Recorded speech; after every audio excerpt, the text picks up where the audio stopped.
Olá, tudo bem com você? Esta semana foi marcada pelo terrível acidente ocorrido lá em Beirute, na capital do Líbano. Uma explosão levou pelos ares quarteirões ali próximos ao porto da cidade. Levou à morte centenas de pessoas, mais de 100 pessoas já calcularam lá que morreram. 250 mil pessoas ou mais perderam o seu lar, estão desabrigadas.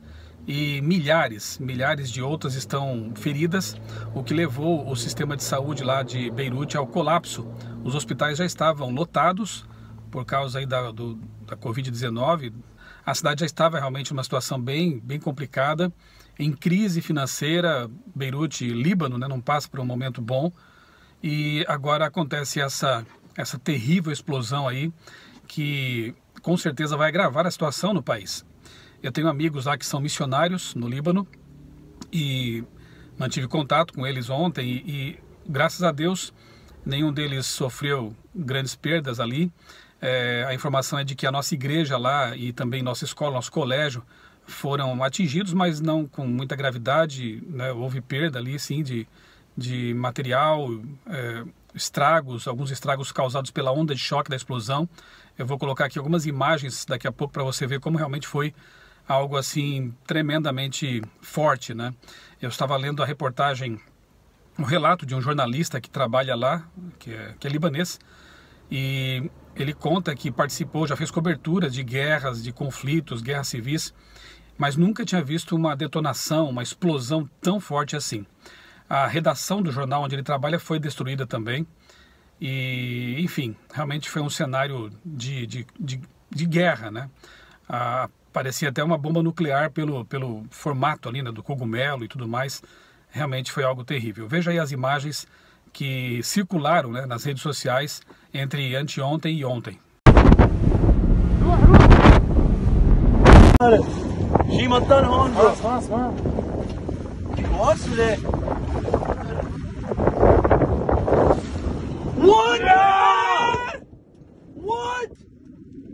What? Swear, bro!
Até agora, o que se sabe é que essa explosão foi causada por uma quantidade muito grande de nitrato de amônio. Havia lá um navio, existem também suspeitas de que fosse um navio confiscado, e esse navio foi guardado ali por 6 anos, né, sem manutenção, sem os cuidados necessários, com uma quantidade de mais de 2.700 toneladas de nitrato de amônio, uma substância que é usada para produzir pesticidas, né, defensivos agrícolas, mas também é usada em bombas, na fabricação de bombas. Então é realmente muito potente, né, quando entra em combustão. E é o que aconteceu ali. A gente pode perceber nas imagens que o que iniciou provavelmente essa explosão foram explosões menores, com fogos de artifício, que acabaram causando então a detonação daquele nitrato de amônia, que causou depois a explosão bem maior, né? O som da explosão foi ouvido em até 250 quilômetros de distância, na ilha de Chipre. Chegou a ser ouvido, né? E você percebeu nas imagens ali como o deslocamento da onda de choque, mesmo no mar, foi realmente bastante forte, bastante intenso. Quando eu estava lendo sobre essa tragédia, eu me lembrei de 2 capítulos bíblicos e eu quero fazer uma pequena reflexão aqui a respeito disso agora. Os capítulos 38 e 39 de Gênesis. É interessante porque no capítulo 37, Moisés começa a contar a história de José, quando José é vendido por seus irmãos, né, para uma caravana de ismaelitas que se destinava ao Egito, e lá foi vendido de novo para um senhor, né, lá no Egito, Potifar. Começa então o 37 contando sobre José. No 38, Moisés faz uma pausa, uma interrupção na narrativa, e aí começa a contar algumas desventuras, algumas cabeçadas que Judá, irmão de José, um dos filhos de Jacó, acabou dando ali na vida. E depois no 38 o relato volta para José e continua contando a história desse menino, né? Provavelmente havia uma diferença de cerca de 3 anos entre José e Judá. José era o mais novinho, né? Era naquele momento ali, pelo menos. E o interessante é que existem alguns contrastes muito evidentes entre os capítulos 38 e 39. Por exemplo, o 38 começa dizendo que Judá, ele se afastou da sua família. Ele estava talvez trabalhando numa região lá, cerca de 20 quilômetros de distância, longe de seus irmãos, dos seus pais. Já José, no capítulo 39, a gente começa lendo ali o capítulo e já o Moisés de cara diz que ele foi vendido, né? Então, um se afastou porque quis do lar, o outro foi obrigado, né, pelas circunstâncias, não queria naturalmente viver longe da família. Depois nós vemos no capítulo 38 que Judá, ele toma para si uma mulher pagã, uma mulher que não era israelita, né? Então já começa por aí uma escolha errada, né? Uma pessoa que não tinha as mesmas convicções, uma pessoa que não tinha a mesma fé. A Bíblia chama isso de jugo desigual, né? Embora esse conceito não se aplique apenas a casamentos, mas também se aplica, né? Porque quando a pessoa se une a alguém que não tem as mesmas convicções religiosas, a mesma fé, ela está colocando esse lar numa espécie de desequilíbrio, né? Os filhos que virão desse relacionamento serão educados em que princípios, né? No dia de ir à igreja, por exemplo, que dia eles escolherão ir frequentar a igreja, sábado ou domingo, enfim. Cria-se aí um problema para os filhos, né? Sem contar também problemas para o próprio casal, porque haverá discordâncias, haverá uma série de situações que poderiam ser evitadas se ambos tivessem a mesma fé, as mesmas convicções religiosas, né? Então, Judá, ele se envolve num relacionamento desse tipo, né? Com uma mulher pagã. Depois nós vemos ali José sendo entregue em casamento, mas eu vou deixar para comentar isso depois, porque isso aparece na história mais adiante, né? José não se envolveu num jugo desigual, mas também foi levado a isso, né? Só que houve a consequência é diferente. Eu vou depois comentar esse detalhe aqui. Voltando a Judá, ele tem lá seus filhos. Um filho, ele acaba morrendo, e a viúva, chamada Tamar, ela casa com o segundo filho de Judá, e na lei do levirato, um costume da época, um dos irmãos deveria casar com a esposa viúva, e o primeiro filho o primogênito seria considerado filho do irmão falecido, inclusive herdaria, né, as posses que eram dele por direito. Só que esse irmão, Onã, se recusou, ele não quis honrar a memória de seu irmão, ele tinha relações sexuais com Tamar, com a viúva do primeiro, do irmão, né? Mas não consumava o ato ali para que ela pudesse engravidar e ter um filho, então. E Onã acaba sendo morto também por Deus, né? É uma punição, um juízo ali, e ela fica viúva novamente. Então, Judá, adotando uma crendice daquela época, uma superstição, achava então que Tamar estava amaldiçoada, alguma coisa assim, porque todos os maridos morriam, né? 2 pelo menos morreram, né? Aquela coisa de colocar sobre a vítima a culpa, né? Hoje em dia também não é muito diferente. Muitas vezes se vitimiza, se coloca a culpa, né, de um crime sobre a vítima, quando na verdade quem deveria assumir isso aí, obviamente, é o criminoso, né? Aquele que praticou a violência, praticou o estupro, enfim. Não foi diferente naquele momento lá, né? Judá culpou a esposa e mentiu para ela. Disse que quando o filho mais novo, crescesse o suficiente, seria dado a ela em casamento. O tempo passou e ele cresceu, mas a promessa não foi cumprida. Na verdade, Judá não queria cumprir essa promessa, ele estava mentindo mesmo para Tamar. Uma série de escolhas bem ruins, né, por parte de Judá. A escolha de um casamento não abençoado por Deus, a mentira, mas tem mais.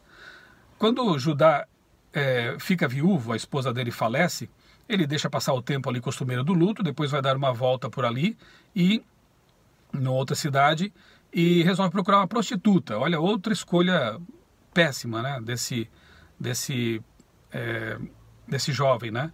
Ele vai então ali procurar uma prostituta e o detalhe é que Tamar, procurando por suas próprias mãos, né, resolver o seu problema, ela se disfarça então de prostituta, né? Ela se disfarça, fica ali à porta da cidade e veja que coisa, Judá a encontra e a contrata seus serviços, né, de suposta prostituta, né? Ele tem relações com ela engravida de gêmeos, inclusive, e como garantia de que Judá iria pagar, né, pelo serviço de Tamar, ele deixa com ela o seu sinete, seu cajado, né, que eram coisas caras, valiosas, porque o sinete era um carimbo, né, para você, naquele tempo, selar documentos, carimbar documentos, e o cajado, muitas vezes naquela época, eram, assim, cajados esculpidos, né, eles faziam esculturas no topo do cajado, era algo valioso, né, tinha um valor ali razoável.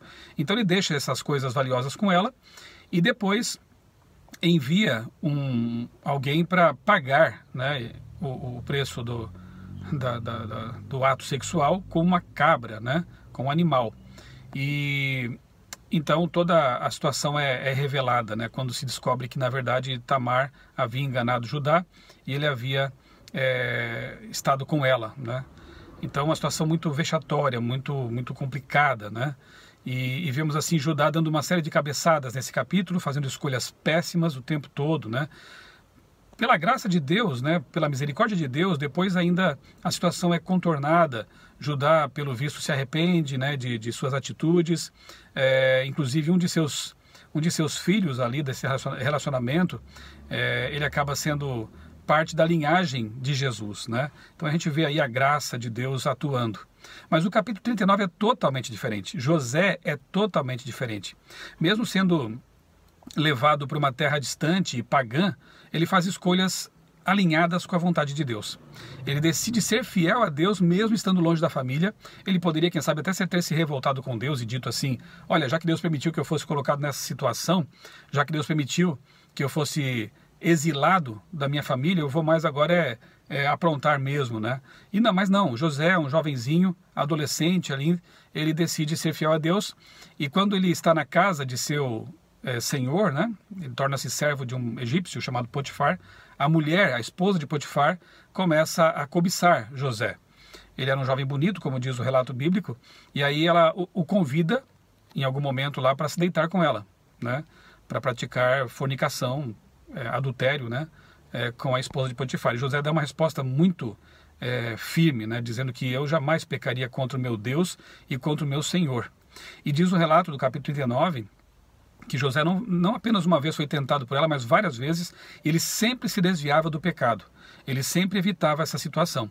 Até que numa vez ela armou uma cilada ali, né, acabou levando José à prisão, porque ela segura o manto dele, a roupa dele, ele sai correndo do pecado. É uma atitude que nós também temos que sempre fazer: sair de perto do pecado, correr do pecado, não brincar com o pecado.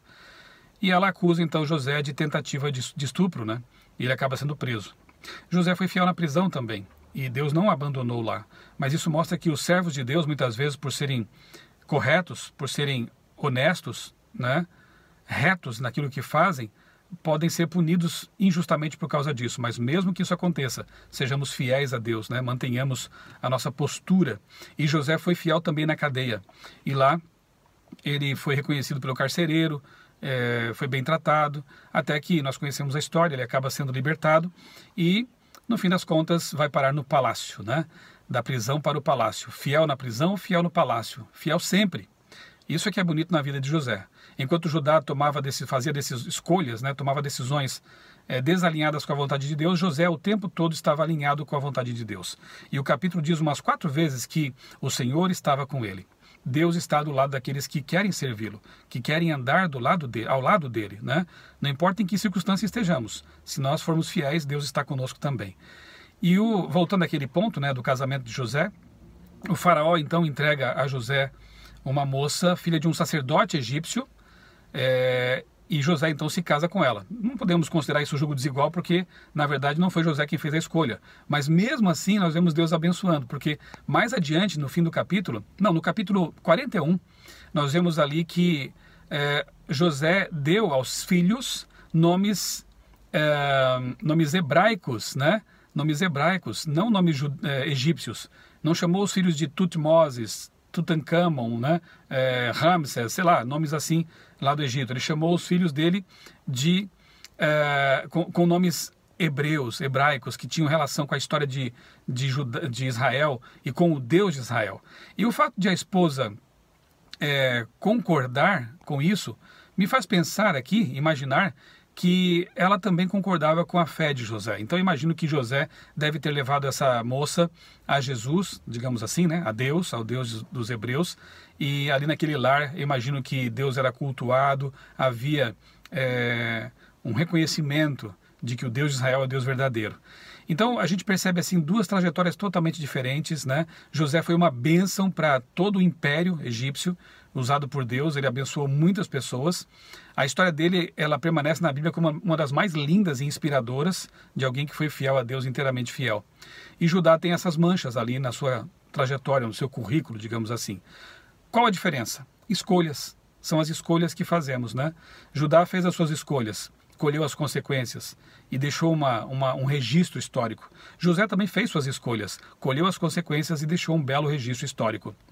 Voltando à questão da explosão lá no Líbano, o que tem a ver com essa história? Por que eu pensei nisso, né? Porque, infelizmente, como pelo menos tudo indica que foi isso, né? Aquela explosão aconteceu podendo ser evitada. Aquele armazenamento de 2.700 toneladas de um material altamente explosivo foi a causa, né? Primariamente falando, foi a causa daquela explosão. Foram escolhas, foram decisões, alguém decidiu armazenar aquela quantidade de explosivo ali no porto, né, perto da cidade, um absurdo isso. Não poderia ter acontecido uma coisa dessas, né? E certamente outras escolhas foram tomadas, né? Autoridades não cumpriram seu papel e o estrago foi grande. Muitas vidas perdidas, propriedades dizimadas, propriedades destruídas, vidas dizimadas, e isso derivou de escolhas infelizes, escolhas não acertadas. Na vida também é assim. Estamos vivendo aqui agora no século XXI. Todo ser humano que nasce nesse planeta tem que fazer escolhas, tomar decisões desde muito cedo na vida, e as escolhas que você tomar nesse momento, daqui para frente, elas vão determinar também o seu futuro. Se ele vai ser uma tragédia, como uma explosão destruidora, ou se ele vai ser um futuro tranquilo, mesmo que você às vezes tenha que sofrer por causa disso, mas será um futuro de paz mental, emocional, e mais do que isso, um futuro em que você terá a vida eterna prometida por Jesus. Tudo isso depende das escolhas que você faz. Não armazene explosivos em sua vida. Não coloque para dentro da sua vida, da sua mente, da sua história, coisas perigosas, pensamentos, ideias, atitudes que poderão afastar você de Deus e, quem sabe, até trazer tragédias à sua vida e à vida daqueles que estão ao seu redor. Faça boas escolhas, como José fez, e tenha certeza de que Deus estará do seu lado, o ajudando na cadeia ou no palácio, não importa onde. Ali, Deus estará com você. Que nós possamos realmente tomar boas decisões em nossa vida, alinhadas sempre com a vontade de Deus. Um grande abraço e que Deus abençoe você e a sua família.